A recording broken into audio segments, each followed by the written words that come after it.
In today's video, I want to show you guys on how you can make a mood tracker in Google Sheets in less than 10 minutes. And I know some of you guys have been asking for a mood tracker with some visualization capabilities. So here it is, and without further ado, let's just jump right in. Okay, so here I am on a new Google Sheets document. First and foremost, what I want to do is I just want to write some headers here on the top. So on row 1, we're going to write some headers, some basic headers. So we're going to have a day, we're going to have a date, okay? We're gonna have how our mood is going to be. We're gonna have a mood number. Now you're gonna just have to trust me on this process. I'll explain it to you why later. And then we're gonna have a notes here in case you want to write down your notes, just like general notes for that day, right? And then we're gonna have something called a mood count here, okay? And for the mood count, you want to just kind of merge these two together, so you can merge it like that. I'm gonna go ahead and bold this header. I'm gonna maybe increase the font size just by a little bit. Now I'm gonna go ahead and go to this date section, and you know there's obviously 31 days in a month. Now we're gonna go ahead and start with 1, 2, and then obviously what we can do here is we can just drag this down all the way to 32, I believe, and that we'll do it to 31. Now it will depend on what day you're you're doing this in. So if you're doing it in December, December 1st will land on a Monday. So you can go ahead and type in Monday, and if you drag this all the way down, it will actually again populate. So Monday, Tuesday, Wednesday, all the way down. It'll just keep looping. Okay. We're gonna make a drop down here. So select all these rows here all the way up to 31. You're gonna do a right click and you're gonna click drop down, okay? Now what that does is that it creates a drop down menu. Now the way we're gonna do this is you're gonna have a scale from 1 to however many, okay? So for me, I'm gonna do a scale of 1 to 5, kind of like rating it like how I'm feeling that day. So I'm gonna go ahead and do 1, terrible, for example, right? And you can add emojis if you want, so like a sad or like a really like a crying emoji, right? And then 2, we can do sad, or maybe like bad. Or this is very important actually. You want to make it so the number starts first, okay?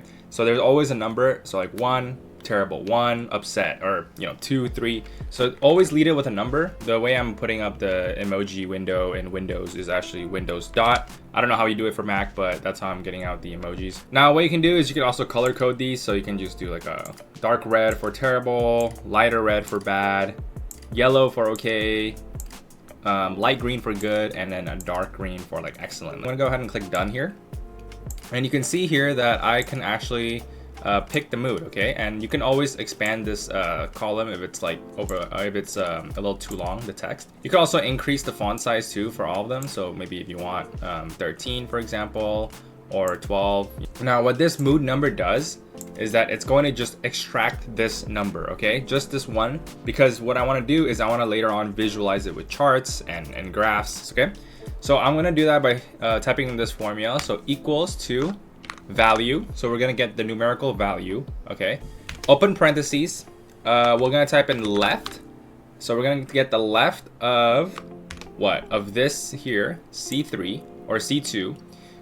Value the left here, and how many to the left? We just want 1 value from the left, which is that number, that 1, right? Now if we close it and then we hit enter, you can see here that we actually extracted the 1 from this terrible, okay?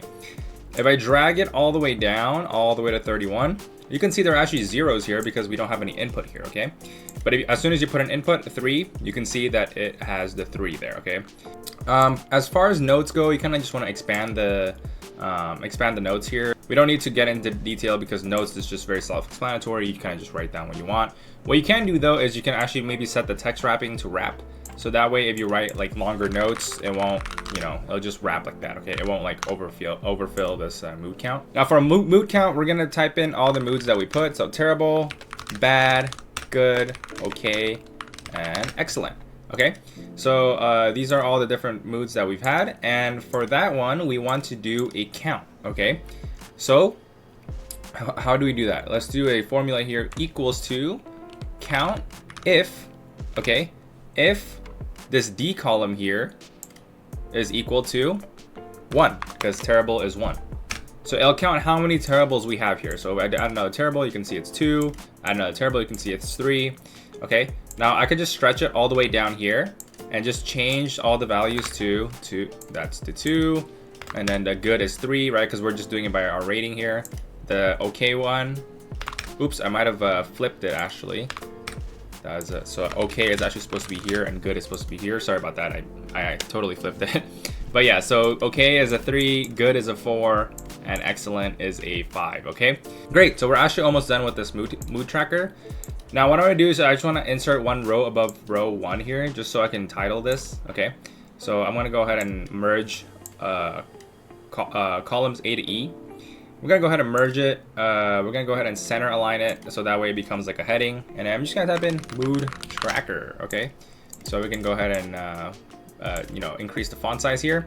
And then here, actually, I'm gonna merge these 2 cells as well, F and G, by clicking merge cells. And I'm gonna type in the month. Okay, so it's gonna be December 2025. So you know, obviously, whatever month you're tracking your mood for, you can just keep it here. But for now, I'm gonna go ahead and do this. And I'm gonna go ahead and actually change the font color or the cell color to red. You can change it to whatever color you want, but I'm gonna do red and then change the font color to white. Okay, so that way I have this nice little heading up here on the top. And then you can also change the color of this one as well. So I'm gonna do a yellow here. Okay, now that we're done with the mood tracker, actually, we can go ahead and add some visualization to it. So I'm gonna go ahead and insert, and let's do a chart. Okay, so insert chart, and you can do a line chart, which I'm going to do right here.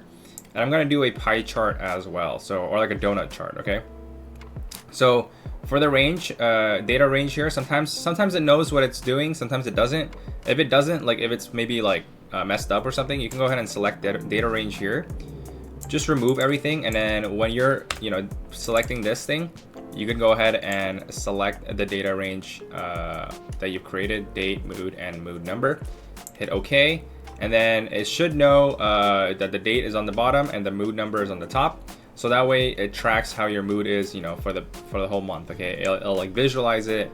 If it doesn't automatically populate, when you're visualizing your chart, you can go ahead and click here, use row 2 as headers, and make sure it's checked. So then that way you can see the different headers here, date, mood, and mood number. So the x-axis, you want to put date, and then the series here, the values on the left, you want to put mood. Okay, so now that we have that, you have this mood versus date here. Again, you could change the title if you want. You can go ahead and change it to however you want to color customize it. Okay, you could also smooth the curves a little bit, so then that way the lines are a little bit smoother. Okay, and you can do that by going to chart style here if you just customize it on the chart editor.